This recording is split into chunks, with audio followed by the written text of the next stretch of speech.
Hello and welcome to this latest TMT Talks with me, Oisin Lunny, brought to you and produced by the good people at TMT Analysis. In this episode, we're going to be discussing the big topic of mobile identity, why it's now more important than ever, the rapid digitization of identity during the lockdown, as well as everything from biometrics to seamless mobile onboarding.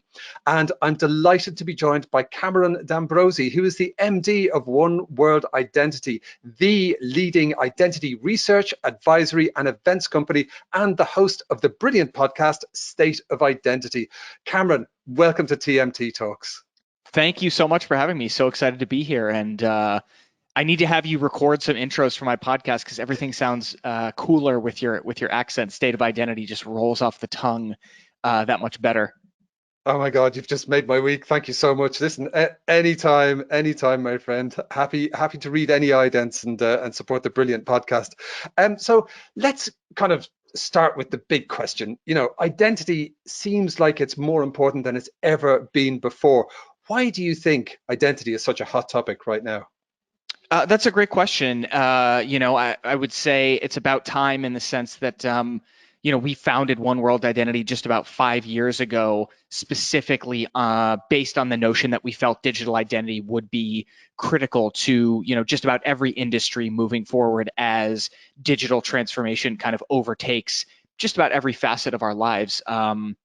And I think, COVID-19 and the lockdown has certainly participated in bringing digital identity to the fore because in-person interactions have been mitigated in some way by these extenuating circumstances. But I think beyond that, we were already on this trajectory of increasing reliance on digital platforms for facets of our lives that previously had maybe been handled without the aid of, a mobile device, whether it's ordering groceries, whether it's hailing a cab, whether it's boarding a plane. Digital identity was creeping into all of these areas, and I think that growth curve really just accelerated because of these lockdowns that we were put under because of the pandemic, and it's really kind of thrown gasoline on that fire that was really already burning. Talk to us a bit about the importance of digital identity in fields like e-commerce and mobile banking, and how has this changed post-lockdown, during lockdown, should I say? Yeah, I mean, the growth is tremendous. I think estimates vary because it can be hard to really get a truly accurate market size. But I think by anyone's metric, it has been multiple years of growth condensed into just a few quarters. Yeah. And what I think is so unique about the time that we're in is it is really a winner-take-all environment in the sense that consumer expectations for UX have never been higher, and there are the handful of leading platforms that are setting the bar for what a customer expects from their onboarding experience, from their transaction, friction level. You are competing. If you're in e-commerce, you're competing with Amazon, and they have optimize their entire platform from top to bottom around making it as easy as possible for you as a customer to get what you want in your cart, have the items that they think you want to buy put in front of you, and then make it in as few clicks as possible for you to get out the door, proverbially speaking, get off your phone and have those items, en route to your house or to your apartment. And if you are a platform that doesn't offer a similarly satisfying user experience, if you're a platform that is making your customer jump through too many hoops to, for example, prove they're not a fraudster, those folks they're gonna drop out. They're gonna leave your platform and they're gonna go to your competitors that are able to meet their expectations for that frictionless user experience, and they're not gonna look back. So I think UX is really this tremendous area of competition. And for companies that want to get ahead, I think digital identity is the key to meeting those customer expectations. And I think in e-commerce particularly, it's been really interesting to see some of that conversation flipping. Historically, a lot of the concerns have been about fraud, fraud, fraud, fraud. How do we keep fraudsters out, and what is fraud costing me, and what is the impact of fraud on my bottom line? But when you look at it, through the lens of credit cards, for example, by most estimates that I put some weight into, the amount of false positive flags of fraud outweigh the actual fraud in the system by about 8-1. So for every $1 of actual fraud, there's $8 of legitimate customer transactions that are being rejected for fear of those transactions being fraudulent. Now, if you're looking at that from your perspective as a platform, I think in many cases, folks need to be adjusting those sliders towards bringing more good customers in, as opposed to cracking down more on the perceived bad customers. And we really feel that digital identity is the key to doing that. Leveraging mobile device signals in particular can really help you understand who is a good customer, and shepherd that customer through with as low friction as possible to make sure that they convert once they have hit your site. And when it is appropriate, when someone is suspicious, then you can start layering in incremental doses of friction, making them verify additional credentials, etc.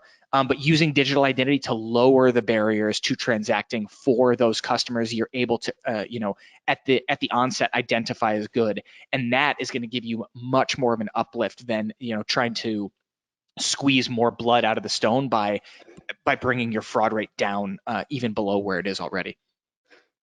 Amen. Absolutely. And I think you've hit upon such an important point there, which is, our mobile devices are omnipresent. They're with us everywhere. They can provide these seamless experiences, and you really need to do, KISS, keep it simple at the start, and then you kind of, incentivize opt-ins, more data. You kind of, get to know your customers a bit more.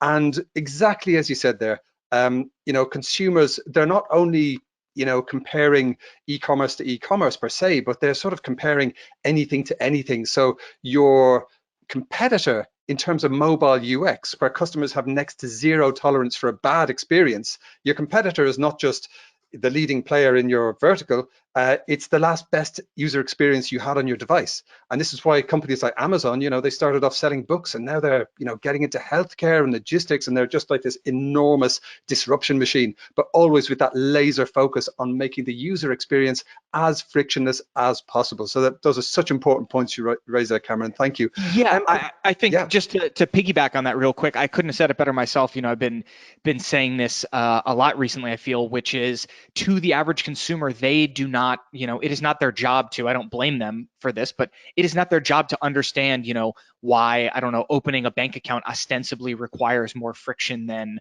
putting 50 quid of, crisps in their cart and checking out for like, food delivery. And if you cannot meet that highest level of user experience, no matter what industry you're in, you are going to upset your customer, because they are not, they're not regulatory professionals, they're not fraud and risk professionals. They just say, I did transaction A on this platform, and it was so easy, and I spent $100. Now I'm trying to do something that also costs $100 on platform B, and it's really complicated. That's frustrating to me. It doesn't matter that platform B might have different, government regulations. You are going to be judged or graded on that same curve by those end users. So, I mean, you have an amazing helicopter view through your events, through your podcasts, through your website and blog on the hot stuff that's happening in this sector at the moment. What are some of the big topics and latest innovations in the world of identity that our viewers should be aware of?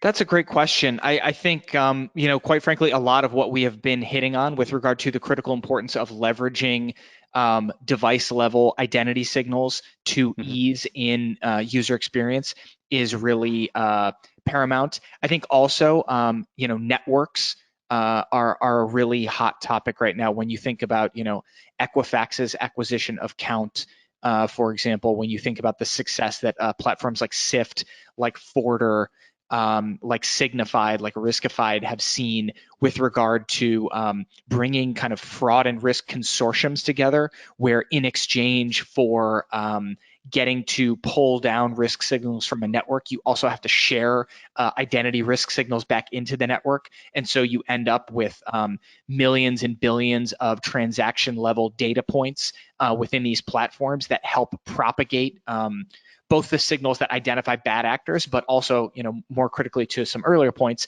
signals about who is a good and trusted user, which enables anyone within these ecosystems to kind of tab good customers, even if they've never seen them before on their exact platform. That is something that is really, really hot right now. And I think we're going to continue seeing companies that are taking that network approach see a lot of success.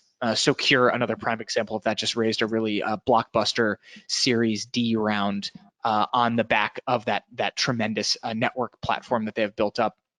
And I think orchestration layers are kind of another buzzword where you're seeing the companies that have been able to provide orchestration to their customer platforms really seeing success. So platforms like Alloy, for example, again, Socure, another example of that, Trulioo, where you can be a single touch point and reach a bunch of different critical data sets all through kind of a single platform and really lower that integration and engineering burden on the companies that hire you, and at the same time offer them as many identities and as much breadth of data and signals as possible through that single layer. And driving an increasingly sophisticated level of analytics on the back of that, also providing things like user flows, dashboarding, risk scorecarding, all of those types of features, which are really made possible by bringing a broad perspective to identity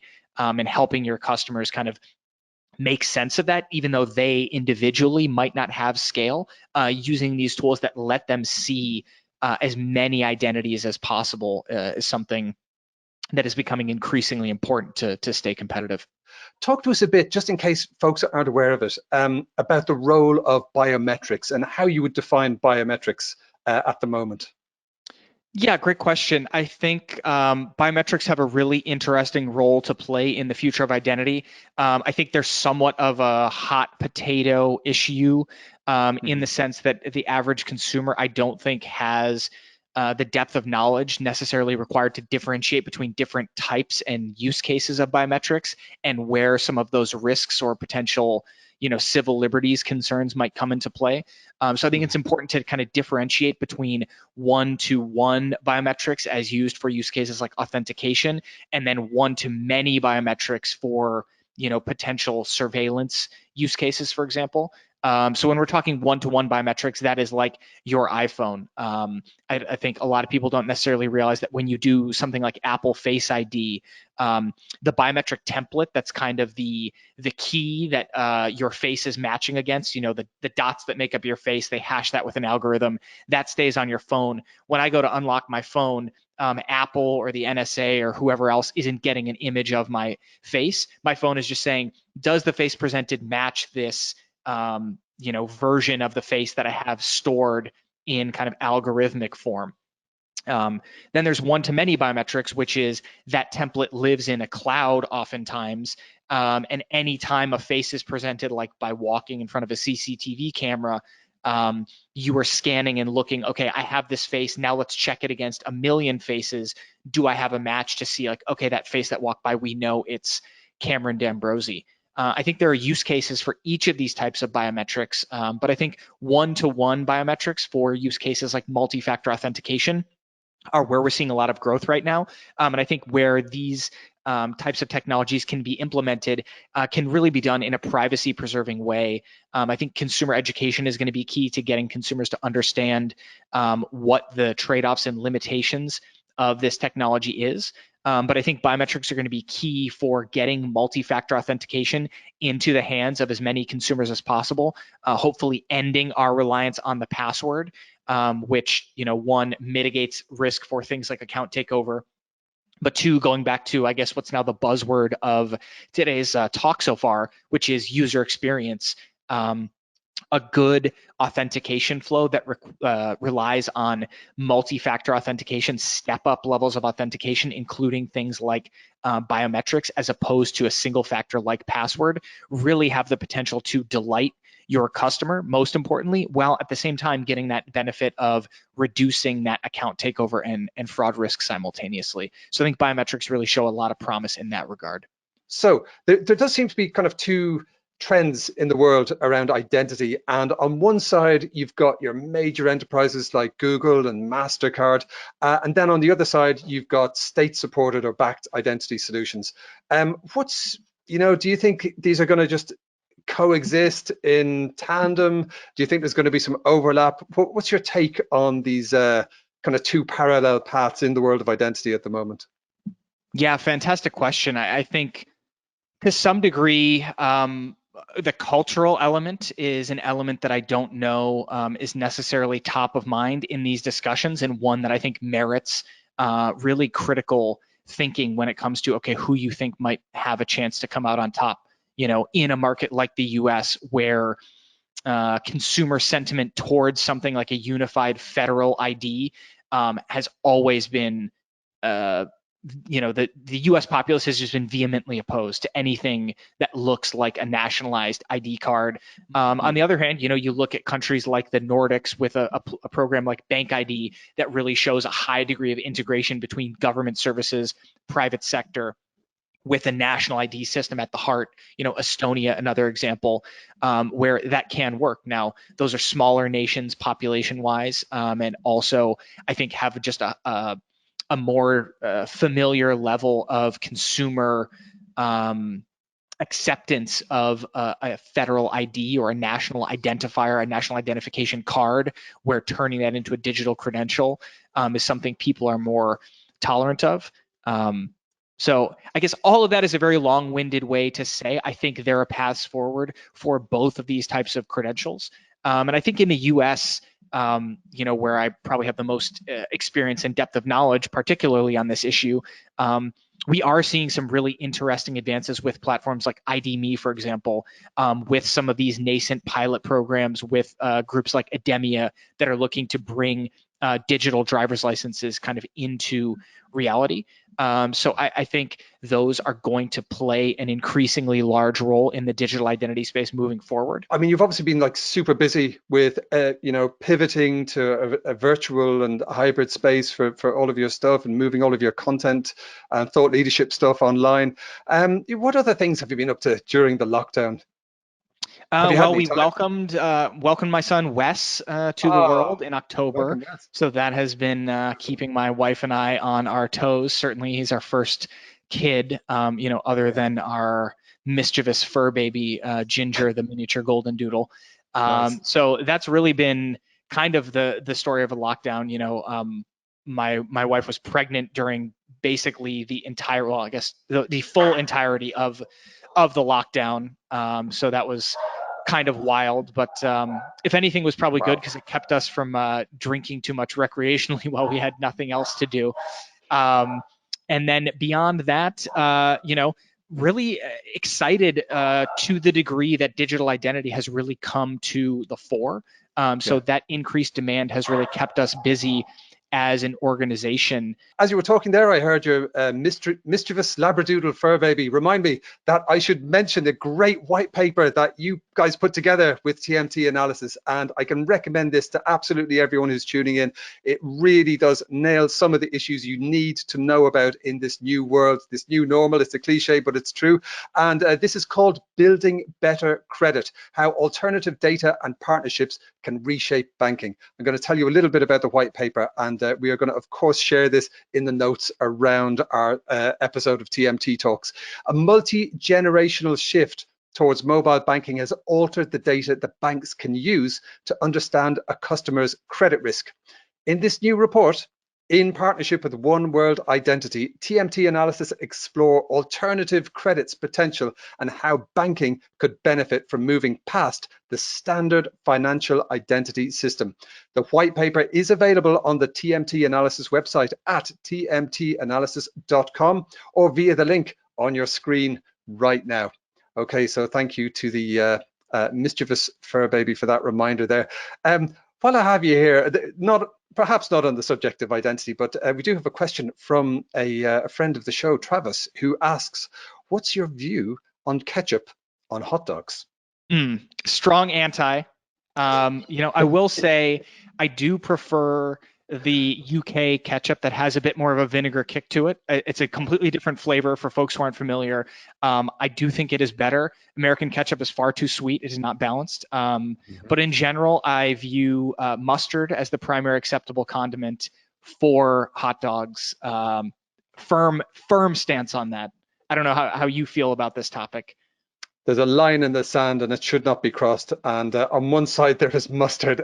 My very strong views on this is that the best mustard is now very hard to get in Spain, where I live, and it's Coleman's mustard, which I absolutely would apply religiously to all manner of foodstuffs, veggie hot dogs, burgers, potato wedges. Coleman's mustard is absolutely the king of mustards. We can make a shipment of that happen. I might trade you for some ham, some Spanish ham products, perhaps. I'm in a bit of a jamon withdrawal right now.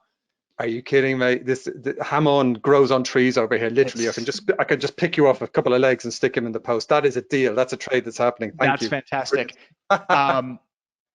Yeah. So. And just, shameless plug, but, just going back to the report that you mentioned, I think it really hits at a lot of these topics that we talked about, which is let's think about digital identity, not just from a risk perspective. How can we build frameworks for financial services that are inclusive and more accurate than some of these previous paradigms? How can we get folks who are thin file, no file into the financial system? Digital identity is the key to that. You can learn so much about someone and their footprint, their likelihood of being a reliable debtor just based on their mobile device, for example. They know, for example, if you have an extensive social graph that you're active with, like the likelihood that you are, for example, employed and able to generate income is that much higher. So, I think you need to make sure in how you're applying these things to be sure that they're applied in an inclusive and fair fashion. But as compared with the current system, which kind of relies on you already being in the system to begin with to get access to credit, I think mobile in particular shows a tremendous amount of promise for kind of democratizing, access to financial services as we move towards a more digital future.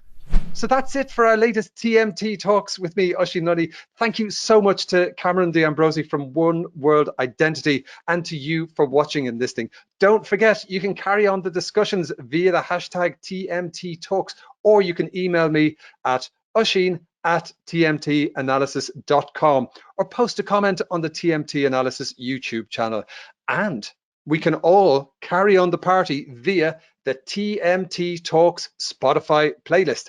And in fact, before you go, Cameron, I would love to invite you, if you will, to contribute a track to our Spotify playlist so the viewers can enjoy your musical taste in the comfort of their own Spotify setups at home. What track do you want to stick on our playlist, Cameron? That is a fantastic question, a tough question. I don't know how this is going to fit in with the broader milieu of the existing playlist, but Talking Heads' Life During Wartime has had a particular resonance with me during quarantine. So a classic, a big Talking Heads and David Byrne fan. So let's stick that in the mix. Outstanding. That is absolutely perfect. But gold stars for any references to David Byrne and Talking Heads. That's always welcome on my iPhone. So thank you for that great contribution. Thank you for sharing your thoughts in this episode of TMT Talks. Folks watching at home, join us next time and be sure to check out our Spotify playlist, and we will see you next time. Have a great day. Cheers.